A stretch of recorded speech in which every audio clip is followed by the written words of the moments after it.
I never imagined I'd have to test my own family's loyalty. 2 years after burying my husband, Randall, I found myself doing exactly that. One Tuesday morning, I sat in my kitchen, staring at a bank statement showing $2.08 million, a fortune my son Nolan and daughter-in-law Harlow had no idea even existed. That's when I made a decision that would change everything. I have 2 weeks left to live. The words tasted strange as I practiced them out loud in my empty house. Randall's chair sat across from me like a silent witness, and for a moment I felt his judgment. But the signs had been building for months, and I needed to know the truth before it was too late. After the first anniversary of Randall's death, Nolan's visits grew more frequent, but not warmer. He and Harlow would wander through the house, eyes scanning the antiques, the paintings, anything that might be worth something.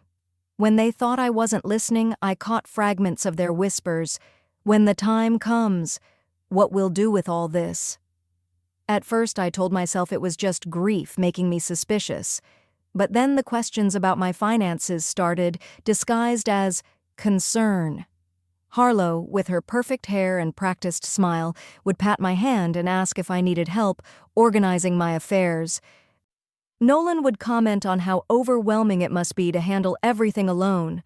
Not once did they ask how I was feeling. Not once did they mention missing their father. They asked only about bank accounts and policies. The final straw came 3 weeks ago. From upstairs, I overheard them in the living room. "She's got to have more money than she's letting on," Harlow murmured. "Look at this place," she added. "The antiques alone are worth a fortune." "Dad always said he was careful with money," Nolan replied. "There's probably a lot more than we think." "Well, she can't live forever. She's already 68. The casual cruelty in her voice made my blood run cold. This wasn't grief. This was calculation. They were waiting for me to disappear. That night, I sat in Randall's study, surrounded by his books and the faint scent of his favorite sweater. I thought about the life insurance money he'd left me, the investments he'd made so carefully over 43 years of marriage, money I'd barely touched. Randall had grown up poor. Even after his construction business succeeded, he accounted for every dollar. When he died, the lawyers showed me assets I hadn't even known existed. Stocks, bonds, certificates of deposit, all in my name. I told no one about the full extent of the inheritance. They knew about the insurance, the house, and a basic savings account, but not the millions that represented Randall's lifetime of planning. And now, I was glad I'd kept it that way. The plan came together slowly. I read medical websites about serious illnesses, practiced the words I'd need to say, the devastated expression I'd need to wear. It felt wrong to lie about something so serious, but their casual talk of my death felt worse. I called Dr. Morrison, my physician of 15 years. When I explained what I intended to do, he was silent for a long moment. "Sherry, I can't be part of this deception," he said finally. "They won't call you," I assured him. "I'll tell them I'm seeing a specialist. Just, please don't contradict me if they ask." Another pause. 2 weeks? Be careful, Sherry. Lies like this have a way of becoming real. That afternoon I called Nolan. My hands shook as I dialed his number. "Honey, I need you and Harlow to come over this evening. There's something I need to tell you both." "What's wrong, Mom?" His voice had that familiar edge of irritation when I disrupted his schedule. "Just come over, please. It's important." Silence. Then muffled conversation as he spoke to Harlow. "We'll be there around 7. I spent the rest of the afternoon preparing. I pulled out the tissue box, placed it carefully on the coffee table, and rehearsed my lines again. The truth about my family, and about myself, would be revealed soon enough. I'd found an old medical pamphlet Dr. Morrison had once given me years ago when I'd had a harmless lump. It sat on the counter now like a prop. I tousled my hair, smudged my makeup just enough to look pale and tired. At exactly 7 p.m., they arrived. Even before they spoke, I could see the impatience on their faces. Harlow checked her phone twice while slipping off her coat, and Nolan barely brushed my cheek with a kiss before dropping into the armchair that used to be his father's. "So, what's this about, Mom?" he asked, glancing at his watch. I took a shaky breath, surprised by how real my emotions felt despite the deception. "I got some test results back today." Their faces changed instantly. Harlow's phone vanished into her purse. Nolan leaned forward. "What kind of results?" "I've been feeling tired lately," I said softly. "More than usual. Some other symptoms, too." I let my voice drift off, watching their expressions. The doctor ran tests. The silence between us stretched.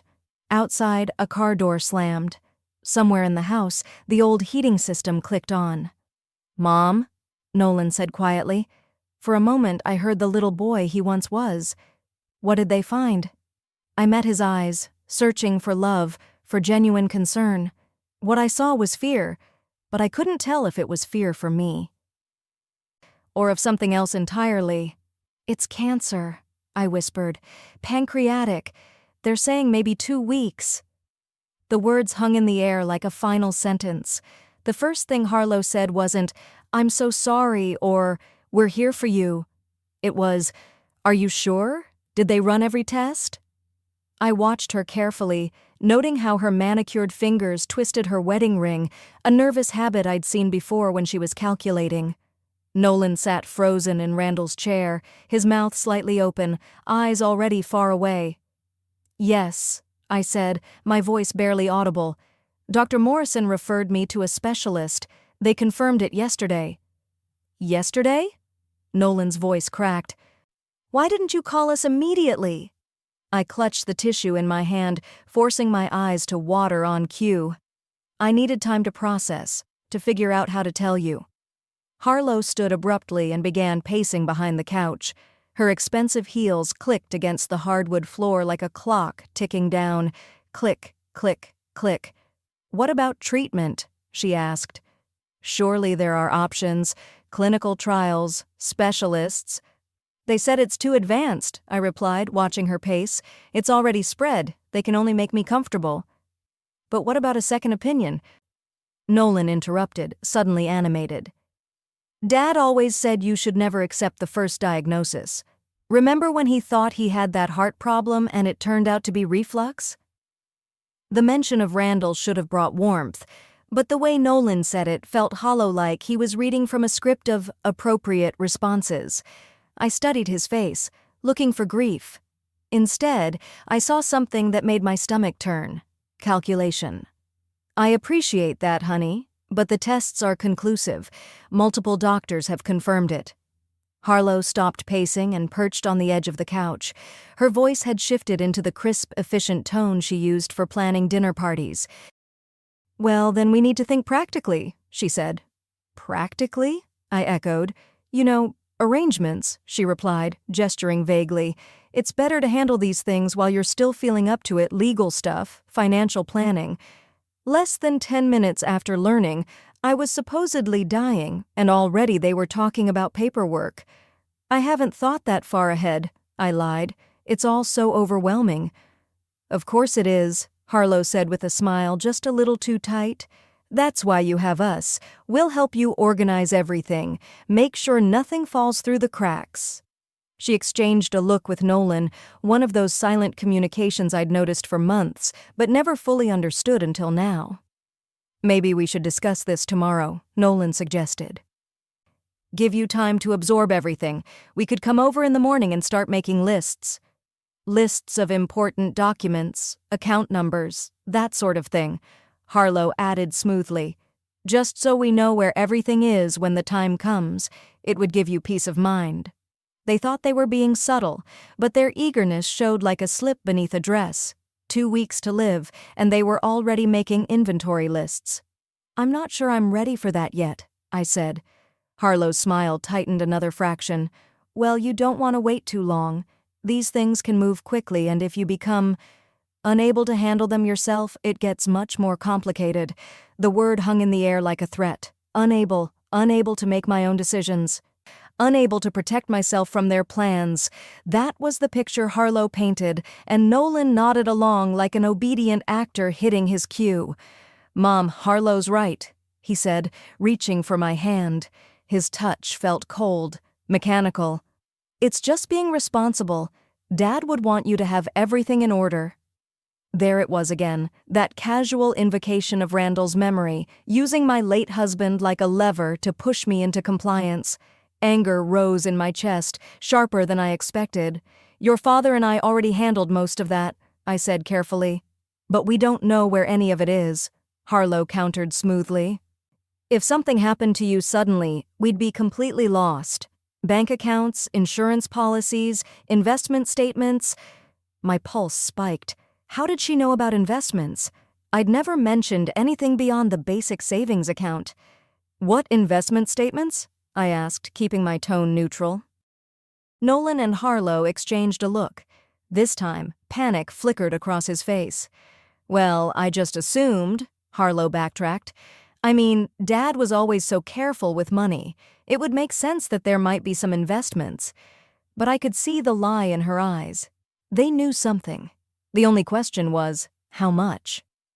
"I'm going to get some water," I murmured, excusing myself. In the kitchen, I gripped the counter, trying to process what I had just witnessed. Their concern wasn't for my health. It was for what I'd leave behind.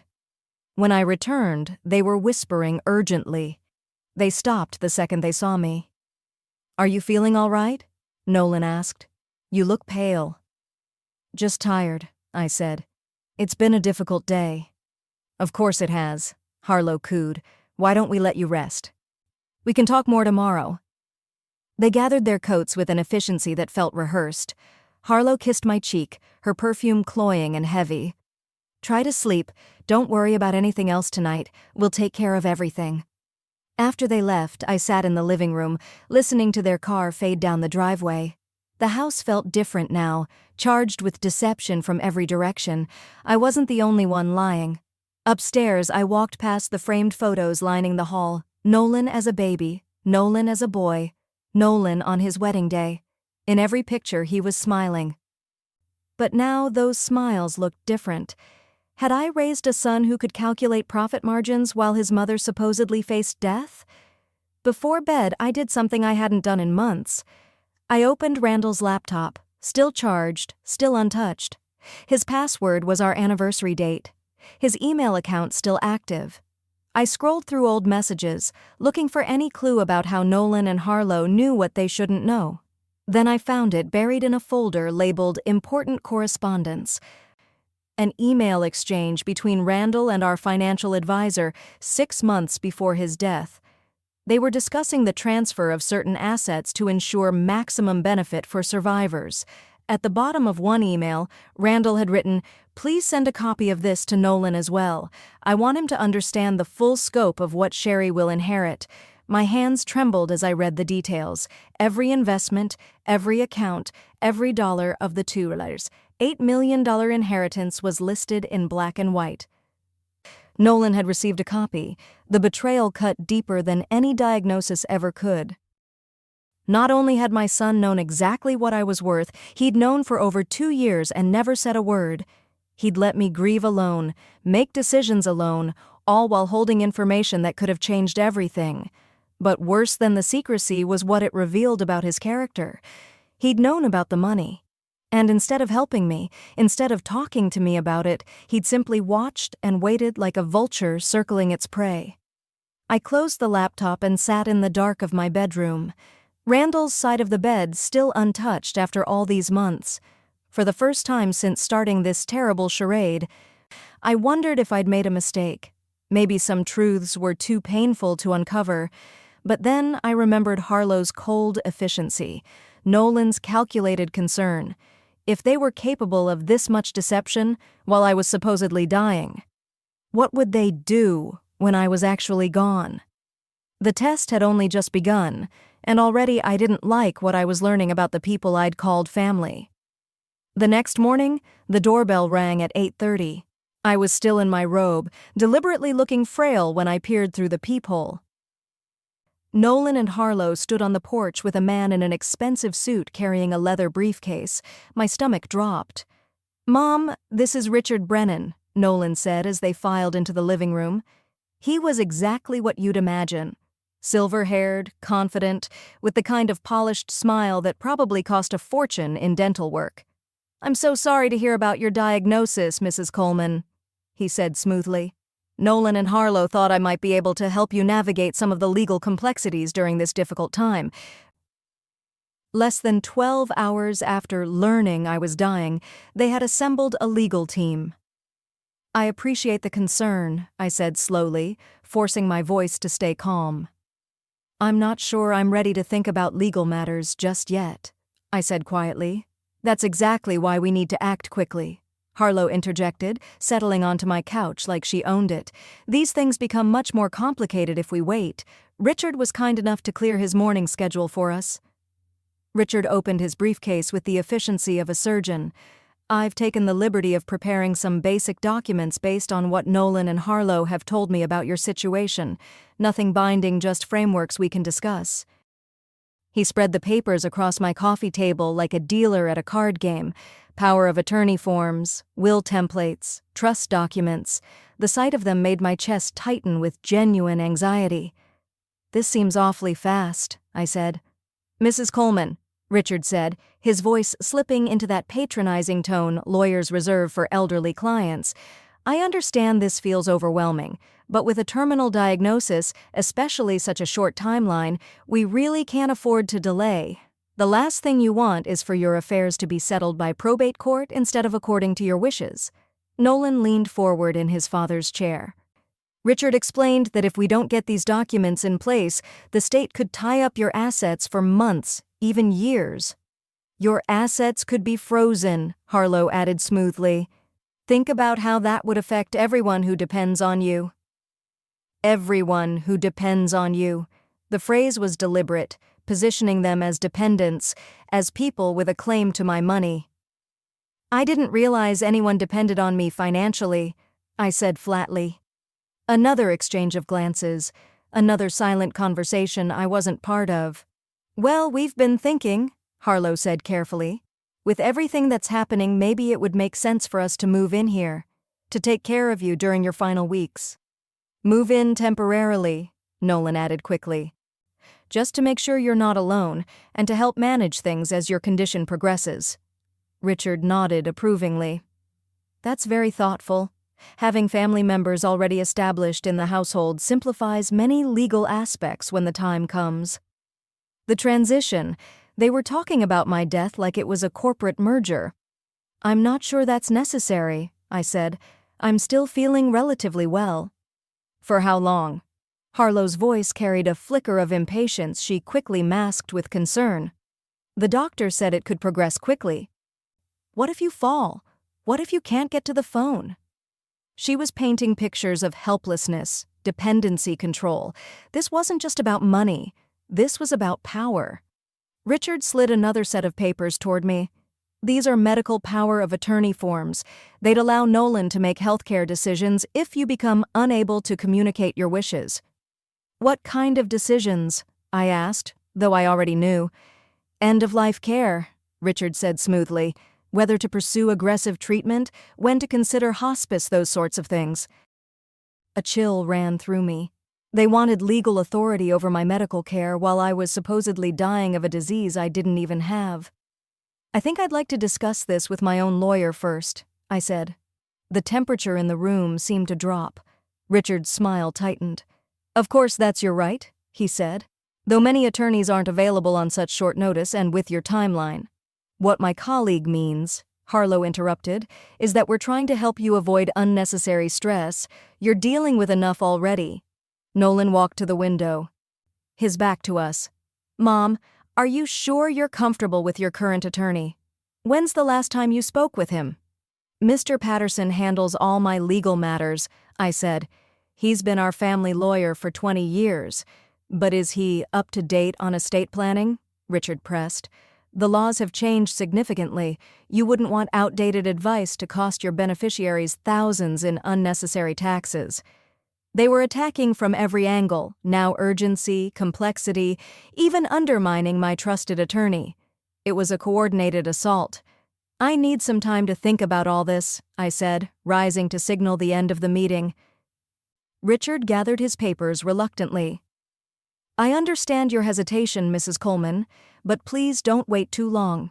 In my experience, families who delay these conversations often regret it later." As they prepared to leave, Harlow lingered by the mantelpiece, her eyes roaming over family photos and small valuables like a cat scanning a birdcage. "Oh, I meant to ask," she said lightly. "Do you have a current inventory of your personal property?" "For insurance purposes?" I asked. "Well, if something were to happen to the house, or if items needed to be moved." She let the sentence hang, but the implication was crystal clear. She was cataloging my belongings. After they left, I sat alone in the living room, surrounded by the legal papers they'd forgotten to take with them. Each page was a window into their plans for my life and my death, and not one of them was about my comfort or well-being. I called Mr. Patterson immediately. "Sherry." His familiar voice was warm, full of genuine concern. "How are you holding up?" "I need to see you today. It's urgent." "Of course. Can you tell me what this is about?" I hesitated, then gave him a version of the truth. "My family is pressuring me to sign legal documents. I need to understand what I'd be agreeing to." "What kind of documents? Power of attorney? Medical directives? Will modifications?" A long pause. "Sherry, has something happened? Are you ill?" "It's complicated. Can you see me this afternoon?" "I'll make time. 2:00. After hanging up, I examined the papers more closely. Hidden in the legal language were provisions that would give Nolan and Harlow sweeping control over my finances and medical care. The power of attorney form alone would let them sell my property, access my accounts, and make investment decisions on my behalf. But the most chilling discovery was a will template, already partially filled out, leaving everything to Nolan, with Harlow named as alternate executor. It was as if they'd expected me to sign without even reading. The phone rang, interrupting my analysis.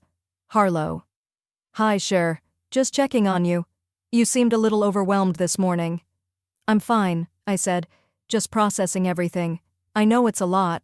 That's why Richard thought it might help to simplify things. Maybe we could focus on just 1 or 2 documents for now." She was trying to break down my resistance piece by piece, making smaller requests seem reasonable. "Which documents?" "Well, the medical power of attorney seems the most urgent, just in case something happens quickly. You'd want Nolan to be able to advocate for you with the doctors, wouldn't you?" The manipulation was so smooth I almost admired it. She was using my supposed love for my son to trick me into signing away my autonomy. "I'll think about it," I said. "Of course." "Oh, and I had another thought. Since we might be staying here more often to help out, would it be okay if we moved a few things into the guest room? Just basic necessities." They were moving in whether I agreed or not. "Harlow, I haven't decided about the live-in arrangement yet." I know. I just want to be prepared. You know how I like to plan ahead." Her laugh was light, casual, but I could hear the steel underneath. After the call, I walked through my house, seeing it with new eyes. Every piece of furniture, every photograph, every small treasure Randall and I had collected over 4 decades of marriage. They were already dividing it up in their minds. I thought about the man I'd married, the way he'd worked so hard to build a secure life for our family.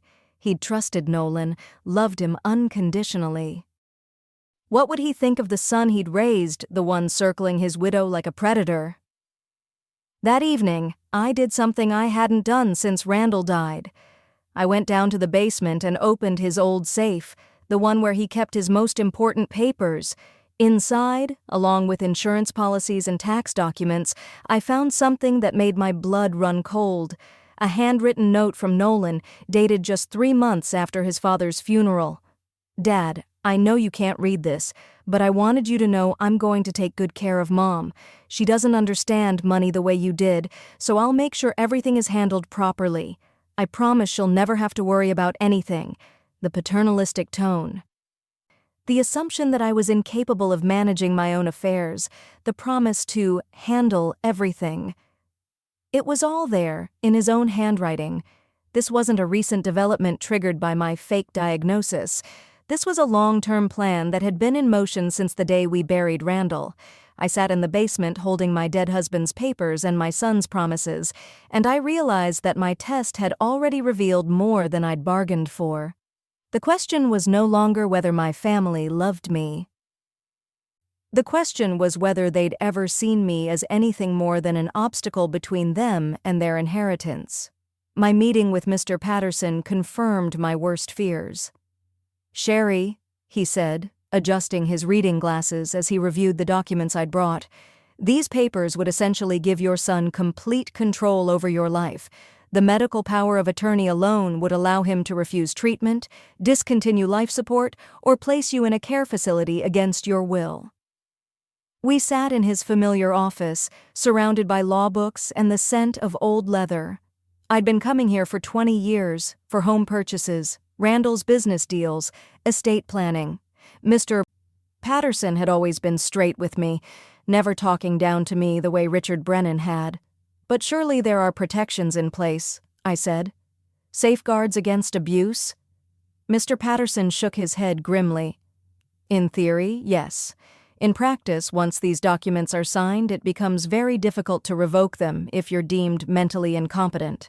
And with a terminal diagnosis, they could argue you're not thinking clearly." "Exactly," he added, setting the papers aside. Then he leaned back, eyes narrowing. "Sherry, I have to ask, are you actually ill? Because if you are, we need to discuss legitimate estate planning, and if you're not..." I told him everything. The overheard conversations, the sudden interest in my finances, the test I had devised. He listened without judgment, scribbling notes on his yellow legal pad. "Good Lord," he said when I finished, "and you're certain about the inheritance amount? 2.8 million? Randall was thorough in his planning. "And they know about it?" I told him about the email I'd found on Randall's computer. Mr. Patterson's expression darkened. "So they've known for 2 years and never mentioned it." "It looks that way." He stared out the window for a long moment before turning back to me. "Sherry, I think you're in more danger than you realize. If they're willing to manipulate a dying woman, they might be willing to do other things to accelerate the timeline." A chill ran down my spine. "What do you mean?" "I'm not saying they'd hurt you directly, but if they believe you're dying anyway, they might be less careful about your medications, your diet, your general care. Neglect can be just as deadly as active harm." The thought hadn't occurred to me before, but now it rooted in my mind like a weed.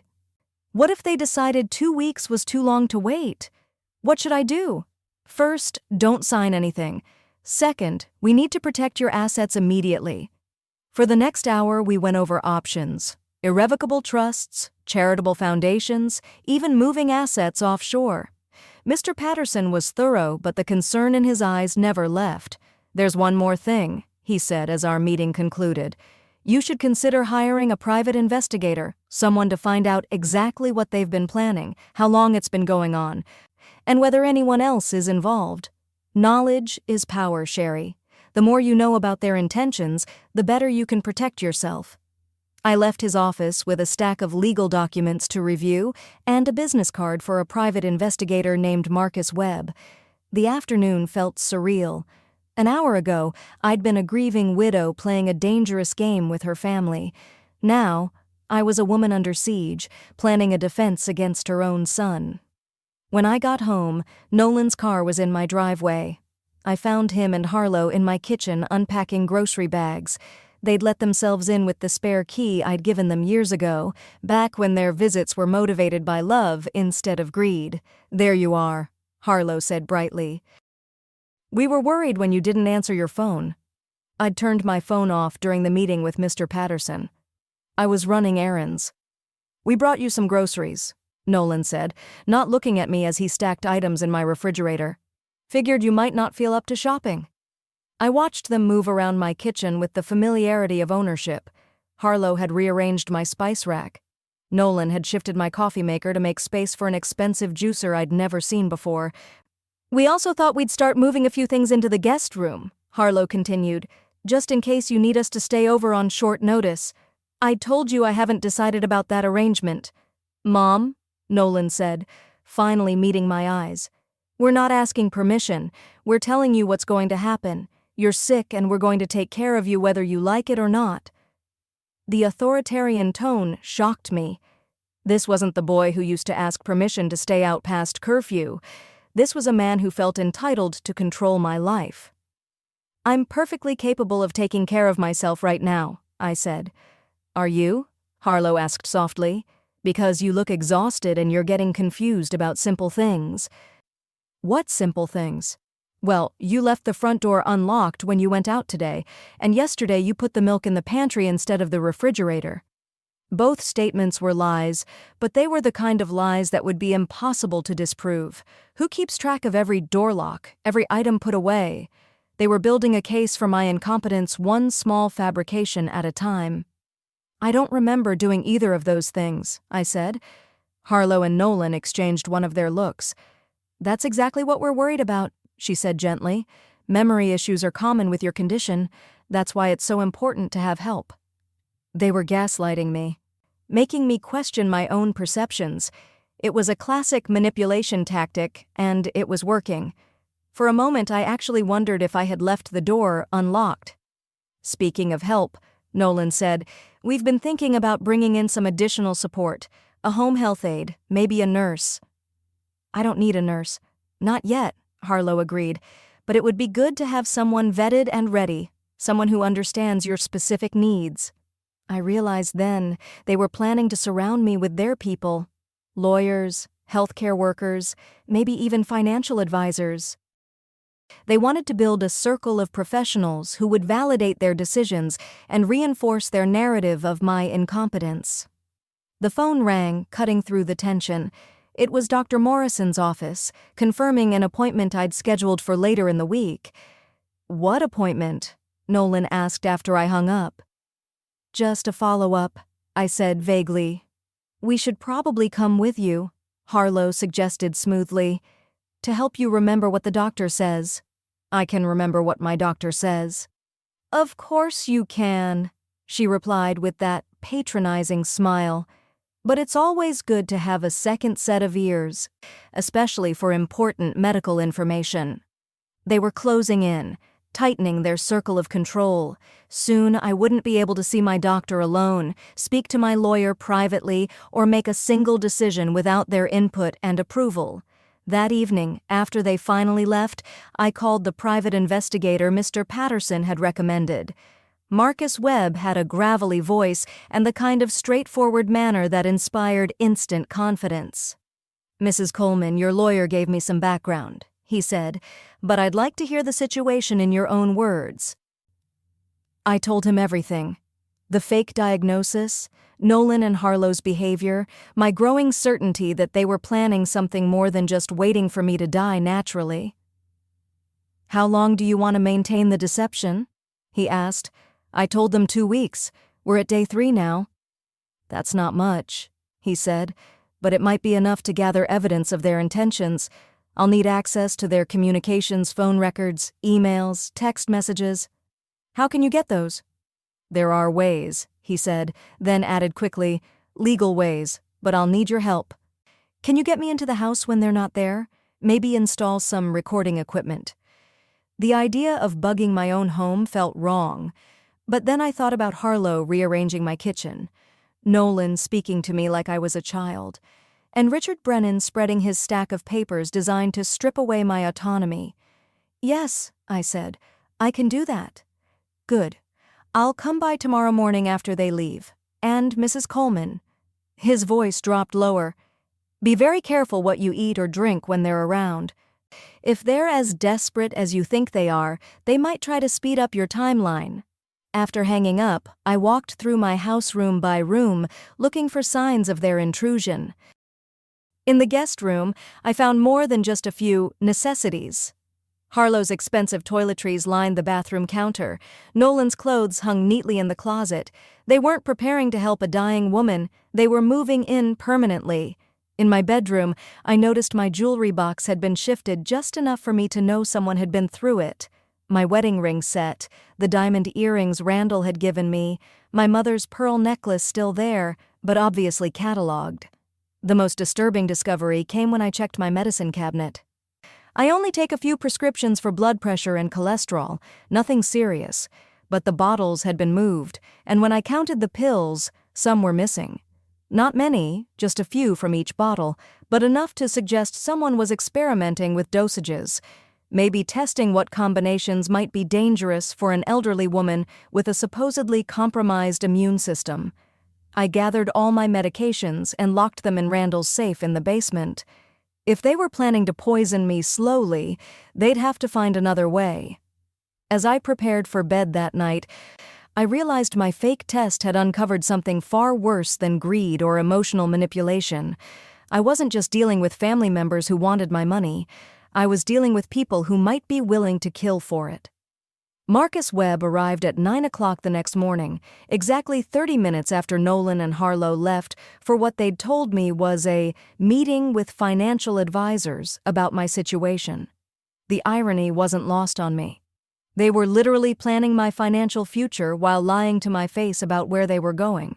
Marcus was exactly what I'd expected from his voice, mid-50s, graying beard, and a weathered face that said he'd seen enough human ugliness to not be surprised by much. He carried a small black bag that looked like a doctor's kit. "Mrs. Coleman," he said, shaking my hand firmly, "thank you for trusting me with this situation. I know it can't be easy. Please call me Sherry, and no, it's not easy, but it's necessary." He nodded and got straight to business. "I've already started running background checks on your son and daughter-in-law. Preliminary results show some interesting financial patterns, but first, let's get you protected." Over the next hour, Marcus installed tiny recording devices in key locations throughout my house, one in the living room, hidden behind a picture frame, another in the kitchen, tucked under the counter near where they usually sat, a third in the guest room they'd claimed as their own. "These are voice-activated," he explained. "They'll capture any conversation that happens when you're not in the room." The range on the devices Marcus installed was excellent, and the battery life was about 2 weeks. 2 weeks? I said. "That's perfect timing." He handed me a smaller device disguised as a pendant. "Wear this whenever they're around," he said. "It'll capture everything they say to you or in your presence." The technology felt surreal, like something out of a spy movie rather than a grandmother's desperate attempt to protect herself from her own family. But as Marcus showed me how to activate and deactivate the devices, I felt a flicker of control return for the first time in days. "Now," he said, settling into my kitchen chair with a cup of coffee, "let me tell you what I've found so far." He pulled out a thick manila folder. "Your daughter-in-law Harlow has some very interesting financial history. She's filed for bankruptcy twice in the last 10 years, both times right before marrying wealthy men." "Both times?" My stomach turned. "She was married before your son," Marcus continued, "a man named David Kellerman. He died in a car accident 2 years into their marriage. Left her everything about $400,000. She burned through that in less than 18 months and filed for bankruptcy 6 months before she met Nolan. Are you saying she targets widowers?" "I'm saying she has a pattern," Marcus said evenly. "Wealthy older men who are vulnerable recent loss, isolation. She marries them, gains access to their assets, and then," he shrugged, "things happen." "What kind of things?" David Kellerman's accident was ruled exactly that, an accident. But the circumstances were suspicious. He was an experienced driver. The road conditions were good. No mechanical failure. He just drove off a cliff on a route he'd taken hundreds of times before. The coffee in my mouth suddenly tasted bitter. "And the insurance?" "Paid out in full. Double indemnity clause for accidental death." I set my cup down with trembling hands. "Are you telling me she killed her first husband?" "I'm telling you there are questions that were never answered. And now she's married to your son, who stands to inherit a substantial sum from his supposedly dying mother." The implication hung between us like smoke. I thought about the missing pills from my medicine cabinet, Harlow's insistence on preparing my meals, their eagerness to move into my house and control my medical care. "There's more," Marcus said. "Your son has been meeting with a financial advisor, but not about estate planning. He's been exploring high-risk investments and asking about liquidating large amounts of assets quickly." "What kind of investments?" "The kind that lose money fast if you don't know what you're doing, or the kind that can hide money from authorities if you do. I've seen his bank records." He slid papers across the table. "Nolan's taken out several large loans in the past year, using his expected inheritance as collateral. He owes money to 3 different lenders. The interest rates suggest these aren't traditional banks. He's borrowed against money he doesn't have yet?" "Money that depends on your death," Marcus said flatly. "If you don't die on schedule, he's going to be in serious trouble with some very serious people." The picture was becoming clearer, and it was worse than I'd imagined. This wasn't just greed or impatience. Nolan was financially desperate, and Harlow had experience making wealthy spouses disappear permanently. "What do you recommend?" I asked. "First, we document everything, every conversation, every manipulation, every threat. Second, we protect your assets completely." He paused, studying my face. "And third, we give them enough rope to hang themselves." "What do you mean?" "We let them think their plan is working. You continue the charade about being sick, but we gather evidence of their intentions. When we have enough proof, we spring the trap." It was risky, but I could see the logic. If I revealed the truth now, they'd just deny everything and vanish. But if we caught them in the act of trying to harm me or steal from me, we'd have enough evidence to put them away. "How long do you think we need?" "A few more days should be enough. But Sherry, I need you to understand this could get dangerous if they suspect you're onto them or if they decide to accelerate their timeline." "I understand." He gathered his equipment and papers. "I'll be monitoring the recordings remotely. If I hear anything that suggests immediate danger, I'll contact the police right away. In the meantime, don't eat or drink anything they prepare, don't take any medications they hand you, and don't be alone with them if you can help it." After Marcus left, I sat in my living room thinking about the woman my son had married. I'd always found Harlow a bit cold, a bit calculating, but I'd chalked it up to generational differences. I'd never imagined she might be a predator who specialized in murdering husbands for money. And Nolan, my sweet little boy who used to climb into my lap during thunderstorms, who'd cried when he accidentally stepped on a butterfly. That boy had grown into a man who borrowed money against his mother's death. The phone rang, slicing through my dark thoughts. It was Harlow. "Hi, Sherry. How are you feeling today?"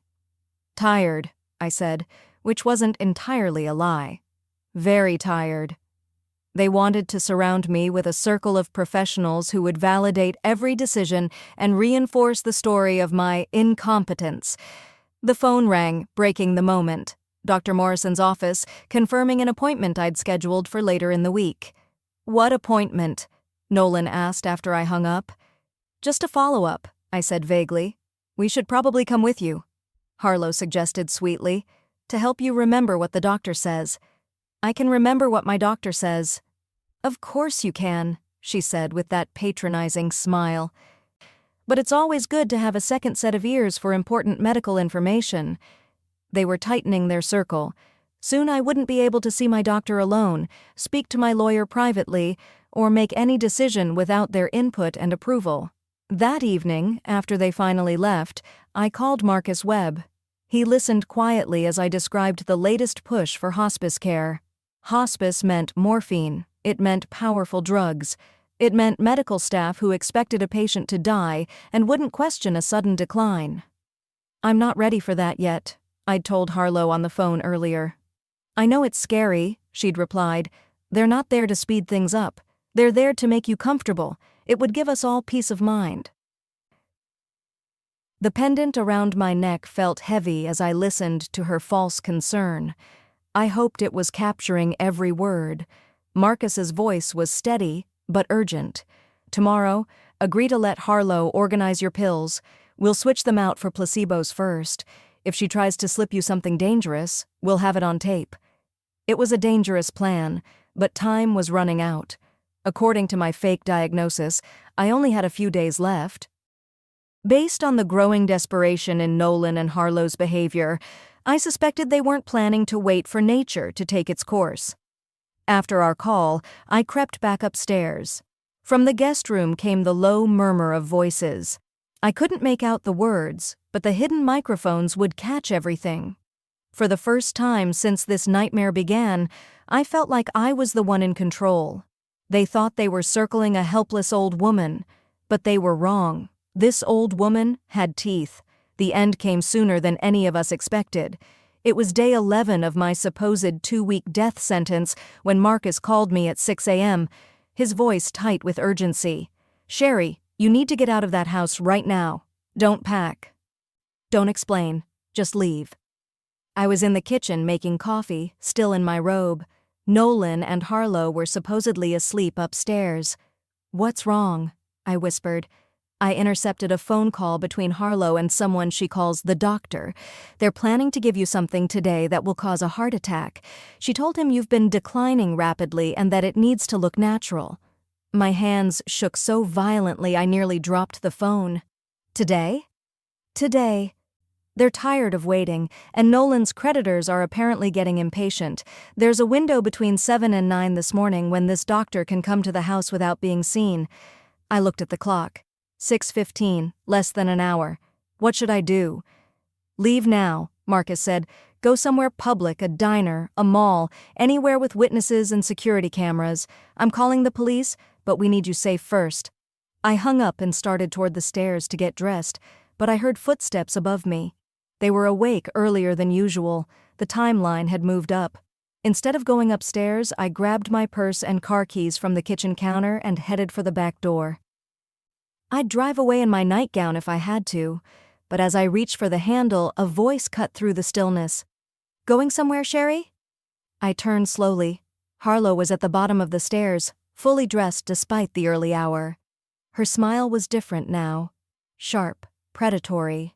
The mask of concern had slipped away completely. "I just wanted some fresh air," I said. "In your nightgown? With your car keys?" She stepped closer, and then I saw it. Something glinting in her right hand. A syringe. My heart pounded so hard I thought it might actually give out before she could inject me. "Harlow, what are you doing?" "What I should have done days ago," she said, advancing, forcing me away from the door. "You're taking too long to die, Sherry. And frankly, we're tired of pretending to care." "Where's Nolan?" "Getting ready to play the grieving son.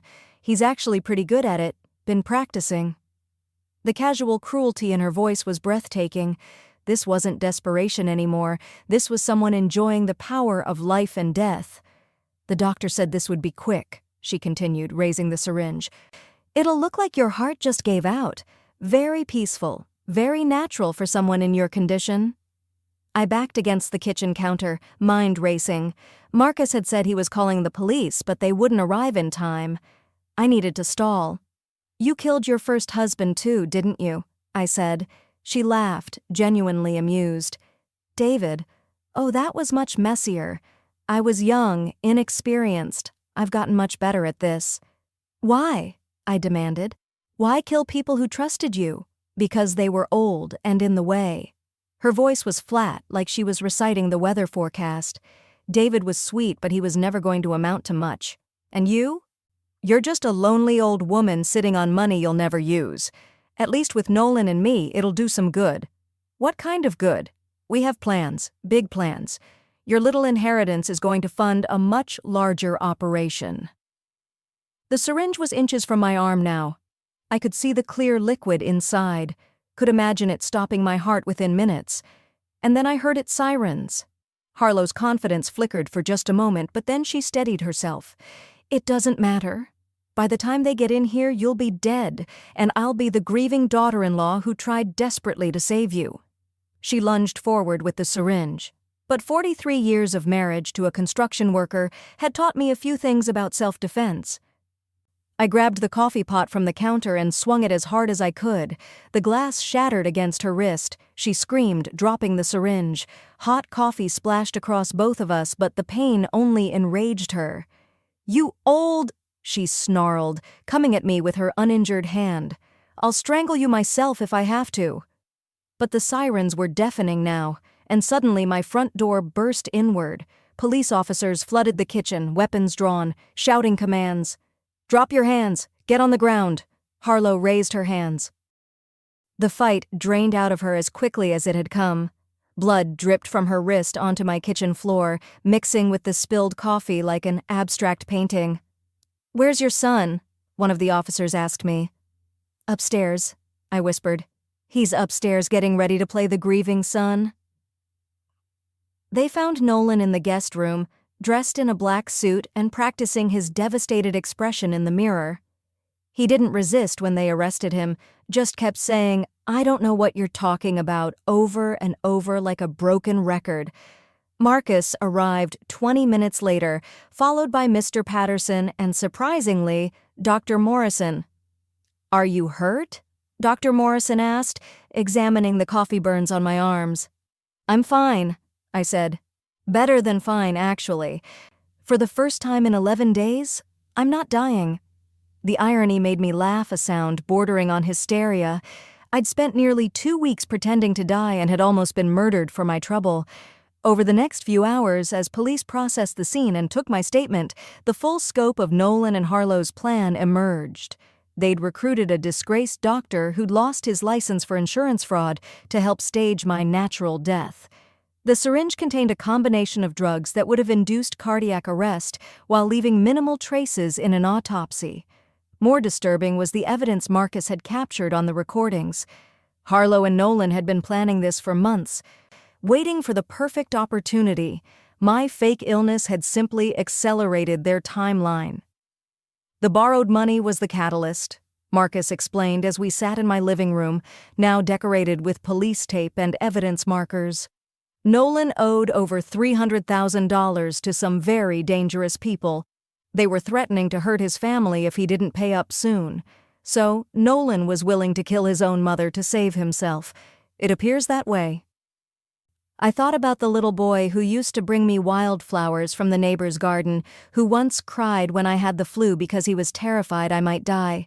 That child had grown into a man who would inject poison into my veins to solve his financial problems. "What happens now?" I asked. "They'll be charged with conspiracy, attempted murder, fraud, and probably more," Marcus said, "and Harlow will likely be investigated for her first husband's death as well." "And the money?"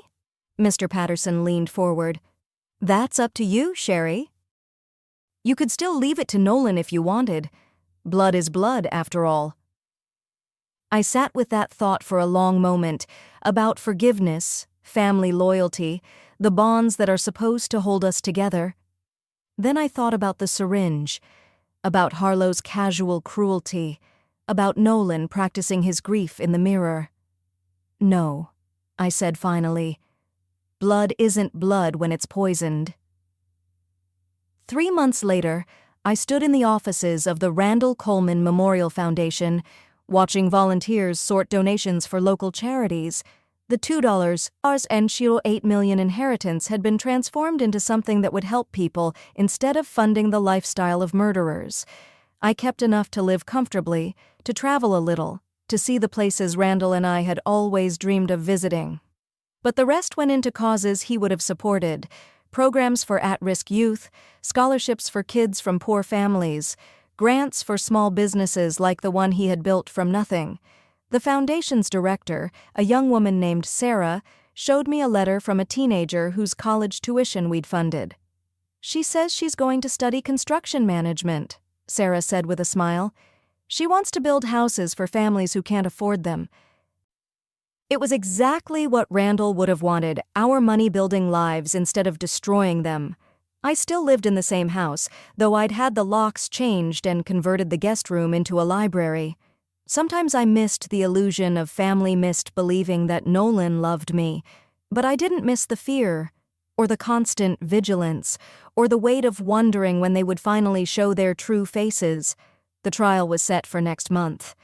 Nolan had taken a plea deal, but Harlow was fighting the charges. Her lawyer claimed she was just a devoted wife trying to help her husband. But I would testify. I would tell the jury about the syringe, about her casual admission of murdering her first husband, about the way she smiled while planning to inject poison into my veins. But mostly, I would tell them about the test I devised and how it revealed the darkest truth of all. Sometimes the people who are supposed to love you the most are the ones most willing to destroy you. And I would tell them the lesson I learned, that survival sometimes means accepting that family isn't about blood. It's about who genuinely cares, whether you live or die. On quiet evenings, I sit in Randall's chair and think about the choice I made to lie about dying. It cost me the last illusions I had about my son, but it saved my life. And more than that, it gave me back my freedom. I was 70 years old, wealthy, and finally, completely alone. And for the first time in 2 years, that felt like a gift instead of a burden. The test was over, I had my answer, and I was still alive to do something about it. Now I'm curious about you, listening to my story. What would you do if you were in my place? Have you ever faced a betrayal from the people closest to you? Let me know in the comments. And before you go on the screen, you'll see 2 other stories that shocked our viewers. Click one, and I promise you'll be surprised. Thank you for staying with me until the end.